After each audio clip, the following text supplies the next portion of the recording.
A very good evening to all our viewers. Welcome to a brand new edition of News First Weekend, coming to you live from our Newsfirst studios in Colombo. I'm Arundhati Mudannaika. Let's take a look at the stories making headlines this evening. Committee report on the petrol crisis to be handed over to the President this week. Schoolboy killed, 8 injured in road accident in Velikada.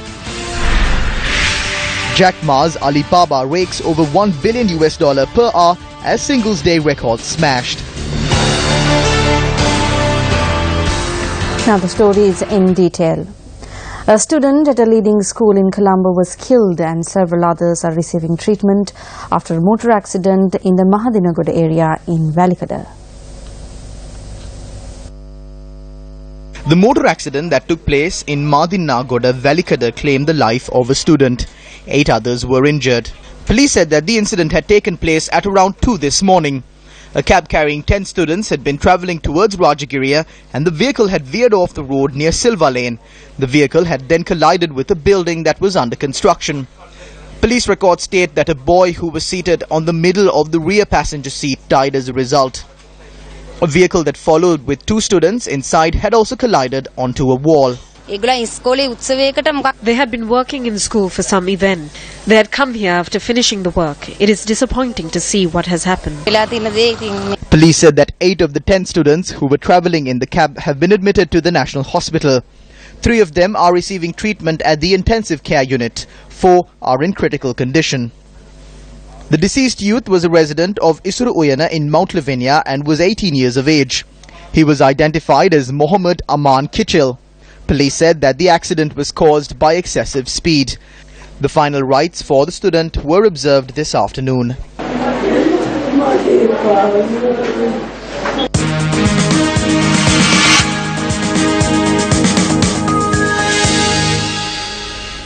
Taking a look at our developing story for this evening.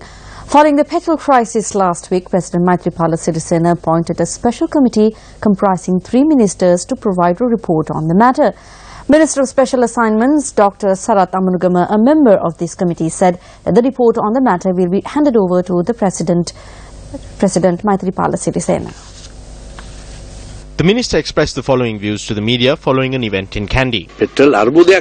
There is no petrol crisis. There was no diesel crisis in the past as well. Now we are looking at the reasons for this, and we will hand over the report to the President on Tuesday.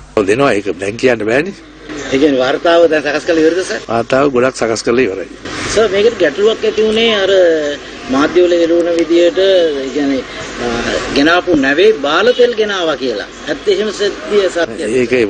It is not suitable to speak of these matters before the report has been submitted. We have looked into all aspects. It will be mentioned in the report. Susil Premajan Tamatubanga, Balatel Genella, Rajeta, Vandip Gavanda Siduna. Egana Parixana Kamitua, Parixana Kara, Namuteka, Verdikaru, Dandrundi Maka Siduni Nani. We are speaking of this report. I do not know about the report that you speak of. We will investigate and reveal the details, but we will hand it over to the President first. Also, then Susil Premajan Tamatua, Vartamani, Cabinet Mandli, Tamatidari, Hatiata Tinnosa. Ay Varta will know that. I do not know that. That is an old story. This should be inquired from former President Mahinda Rajapaksa. Meanwhile, the Ceylon today reported that Minister of Petroleum Resources Development Arjuna Ranatunga will call on the CID to conduct a full investigation into the fuel crisis. The minister, according to the paper, had said that the CID should also find out from where the false SMS regarding an oil strike originated and the cause of the breakdown at the oil refinery. Speaking about the matter to the Sunday Times, the Director General of the Public Utilities Commission, Damita Kumarasinghe, says that there should be independent regulators to avoid the recurrence of such a crisis. News First made inquiries from the Director General of the PUCSL. The Public Utilities Commission is a regulator. One responsibility of a regulator is to make sure that the services that are being regulated are being provided without interruption. If you take a look at the electricity sector, we meet every week and carry out a study about the requirement for the next 6 months, etc. In a similar way, if other services like petroleum are being regulated, then we will have the responsibility of ensuring an uninterrupted service.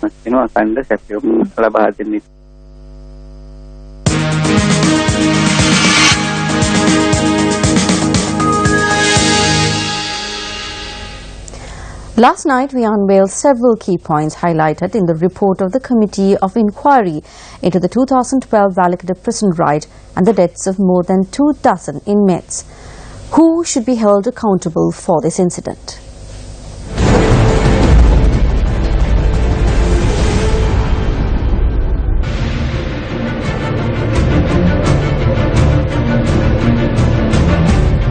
අපි හොඳින්ම දන්නවා ආරක්ෂක ඇමතිවරයා. ඒ කියන්නේ හිටපු විධායක ජනාධිපතිවරයාට තමයි සේනාධිපති විදියට මේ රටේ ආරක්ෂක අංශ සියල්ල යටත් වෙන්නේ. ඊට පස්සේ බලතල තියෙන්නේ මේ රටේ ආරක්ෂක ලේකම්වරයා. අර අපි දකිනවානේ මේ බන්ධනාගාරේ පහළට නැගගෙන ගිනියාවි ලොලවමින් හිටපු ප්‍රකෝපකාරී විදිහට හැසිරෙච්ච සිරකරුන් පිරිසක් අපි දකිනවානේ. ඒ පිරිසකින් කී දෙනෙක් ඝාතනයට ලක් වුණාද? None of them. As far as I know, no one in that group was killed. When they started shooting inside the prison, 2 prisoners were hit. One of them was in critical condition. There was a prisoner at the surgery in the prison. He was to be released in 2 days. That prisoner said that if the injured prisoner was to stay here, he would die, and since the prison was open, we should get him out. That is why they went out in the 3-wheeler with the prisoner who was shot earlier. A man who was to be released in 2 days had no reason to escape. දවස් දෙකක් නිදහස් වෙන්න තියෙන සිරකරුවෙක්ට පැනලා යන්න අවශ්‍ය නැහැ. නෑ. විරෝධ රථයේ වෙඩි පහරවල් කීයක් විතර වැටලා තියෙනවද? එතන අසන්නවශ්‍ය There were close to 300 bullets. තියෙනවා ත්‍රිදුර රථයට. ඔබ මේ කියන සියලුම දේවල් ඔබ නෙවෙයි කියන්නේ කමිටුව වාර්තාව හෝ රජයේ රස පරීක්ෂක වාර්තාව. බ්‍රිගේඩ් කමාන්ඩර්ස්ලා දඩබ්බර තීරණයක් අරගෙන තනිමතයට ඇවිල්ලා මෙහෙම දෙයක් කරා වුණත් අර කට්ටියට අවශ්‍ය නම් ඒ සම්බන්ධයෙන් විනය පරීක්ෂණයක් තියලා ඒ කට්ටිය වැරදි කියලා දඬුවම් ලබා දීමේ හැකියාවක් තියෙනවා. එහෙම නොකරනවාය කියලා කියන්නේ කොහේ හරි බලල්ලතක් තියෙනවා කියන එක. Certainly, a brigadier who was involved in Rathupaswala came here too. All of those officers are on duty even today. අදටත් ඒ සියලුම නිලධාරීන් රජයේ අංගනේ මේ කමිටු වාර්තාවට අනුව කටයුතු නොකිරීමද අග්‍රාමාත්‍යවරයාට බාර දුන්නු? අනිවාර්යයෙන්. මේ ඡායාරූපය උදේ 7:44 ලබා ගන්නේ. මේ ඡායාරූප ලබා ගන්නේ කවුද? මේ ඡායාරූප This was taken by the official prison photographer, jailer Niraj Gunawardhana.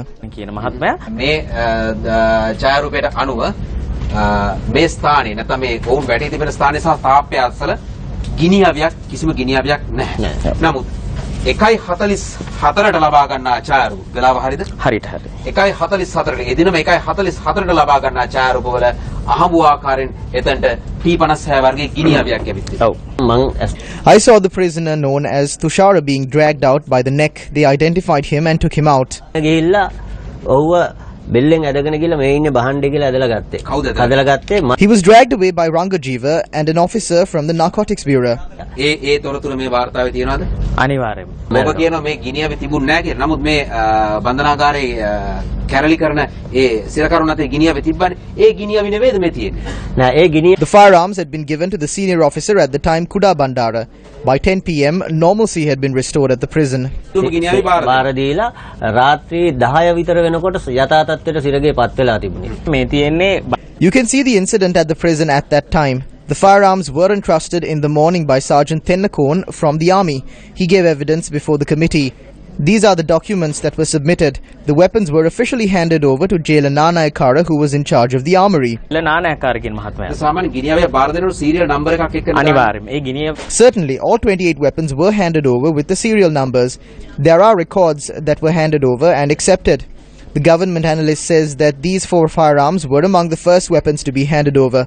The fingerprint experts and the government analyst have noted that the fingerprints on the 4 slain prisoners cannot be found on the weapons. Today, the jailer of the armory maintains that they took back 4 of the weapons they handed over. The head of the magazine prison at the time was Emil Ranjan, and we also had Hevage and the Commissioner General of Prisons, Kodipili. බන්ධනාගාර හිටපු කොමසාරිස් general කොඩිපිලි.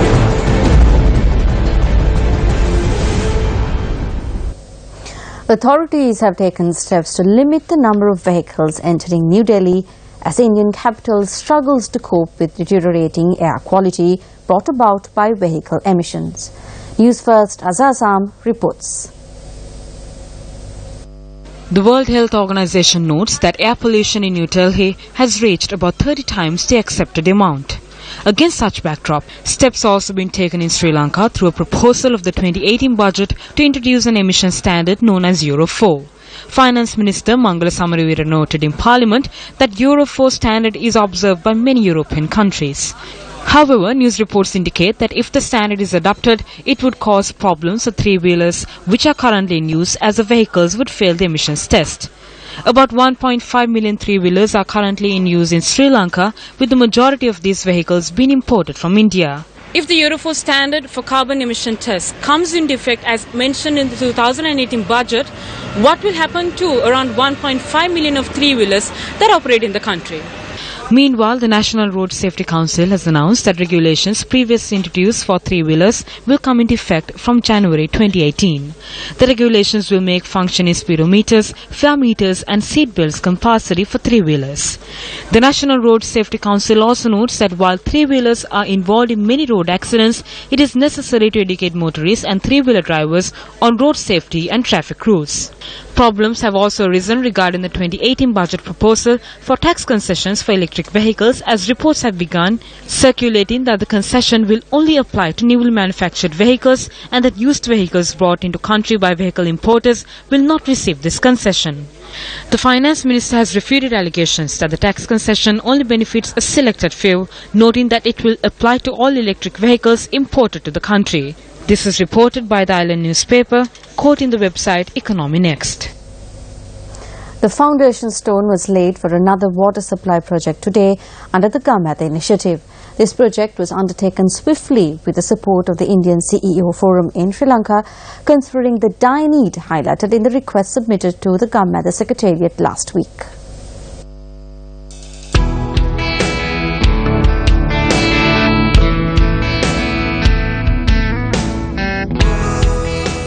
About 300 families in Rathamale, Agalavatta have been suffering due to the lack of clean drinking water. The village is located in a valley between two mountains which is prone to flooding, which in turn contaminates wells in the area.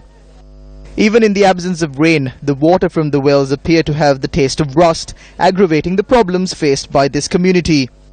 වැසිකිලි ජලය මිශ්‍රිත වතුර තමයි හුඟක් අය ප්‍රයෝජනෙට ගන්නෙ.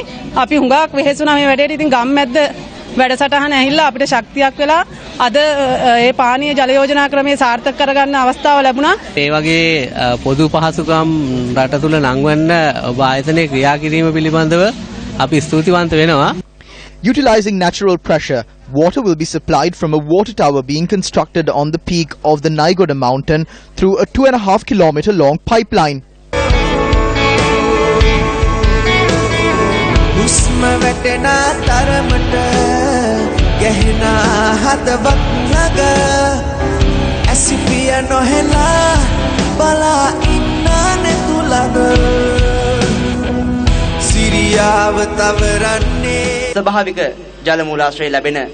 The water will be pumped from this mountain to the next using the natural pressure of the water sources.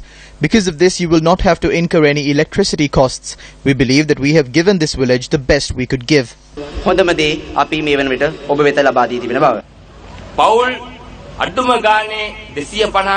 At least 250 to 300 families will benefit from this project. We know that the Citizen Network began when we were young. You always did something new. We should always keep the unity in our village. If something is being done for the development of this village, we must unite, setting aside all differences. The project is being financially supported by the Indian CEO Forum. Even though the Indian CEO Forum has been formed 6 years back, but the Indian presence in Sri Lanka is here for more than 150 years. Indian CEO Forum is the biggest investment force in Sri Lanka. And investment is not only the objective or purpose, but as big investors in the country, we have a corporate social responsibility. We assure the community that we'll continue doing this kind of very important and social projects. The Capital Maharaja Organization Limited has been in the service of the nation for the last 87 years. Some time back, we started the Gamatha project, and these are all funded by fellow citizens of this country based on our initiative because of the confidence that the country has in us. I am grateful to the Indian companies and the Indian CEOs present here. They are doing a tremendous job for the benefit of the country. So my grateful thanks to them for being present and for funding the project. And I am sure today's function will inspire them to participate in other projects also. The project launch was attended by a distinguished gathering including the Group CEO of the Capital Maharaja Organization Limited, Mohan Barara, and Indian CEO Forum member Kishore Reddy. Also in local news, UNP Deputy Leader and Minister of Housing and Construction Sajid Premadasa laid the foundation stone today for a Nila Sevana office building in Veerahala, Thissa Maharama.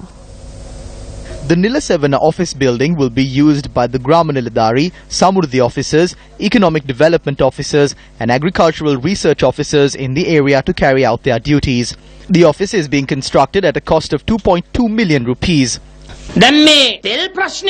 The former president came to Parliament on a bicycle to highlight the petrol crisis. Several others arrived on bullock carts. My friends, I am happy for one reason. I believe that by peddling those bicycles for 50 to 60 meters, the former president and his former ministers will have felt the pain of the ordinary man, for a few seconds at least. If this were not the case, he would be travelling in an air-conditioned, bulletproof car. දැනෙන්නට ඇති කියලා මම විශ්වාස කරනවා. එහෙම නොගිය නම් ඔහු යන්නේ වෙඩි නොවදින වාහනේ. වායු සමීකරණය කරපු වාහනේ. Speaking at a public rally held in Matra yesterday, JVP Uva Provincial Councillor Samantha Vidyaratna highlighted serious issues surrounding the Alluvial Fisheries Harbour. We recently visited the Alluvial Harbour with a group of professors, lecturers and environmentalists. There are two harbours here, which were declared open by Mahinda in 2013. One is the Fisheries port. The other is for ships. We asked why the fishing boats were being beached. We were told that this was the main port and not the Fisheries harbour. We asked how they managed to get the catch on shore. They have to use ladders to haul the catch off the boats. We asked what happened to the Fisheries harbour. They pointed to a large sand bank. The entire Fisheries harbour is covered in sand. 7 billion rupees and not a single ship had entered the port since it was opened in 2013. This is what you call a miracle for a bright future. Sri Lanka Freedom Party Matra district organizer Nalin Ranavira convened a media briefing today. The media should be used to direct the people to the correct path and to inform the country of what we do. By defaming and criticizing the president without giving any due publicity to the work that he does, the media is acting in violation of ethics. Therefore, I think if there is any media organization that does not commend the development work carried out and does not talk about any good that is taking place in the country, then that media organization should be issued with a red notice. 5 websites are being made to sling mud at the president. We have received all the information in this regard. We are also aware about people behind this. We have a list of names of individuals who had been working towards this. We possess information on who has invested in this and who had held discussions for this. කවුද මේකට මුදල් යොදලා තියෙන්නේ කවුද මේකට සාකච්ඡා කරලා තියෙන්නේ කවුද මේක සියලුම සූදානම් කරපු කට්ටායම අපි ළඟ ඉන්නවා. Convening a media briefing yesterday, the Rohana chapter of the Mahavihara Vanshika Shamopali Mahanikaya sought to clarify the stance of the Sangha Council on the proposed constitutional reforms.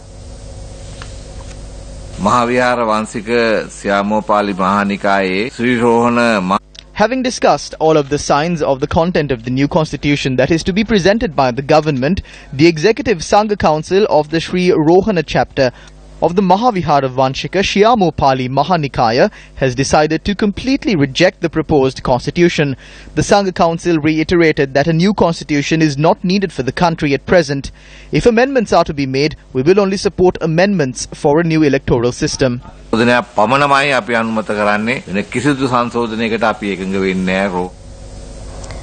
to the media following an event held in Kandy yesterday, State Minister of Education V. Radhakrishnan had this to say.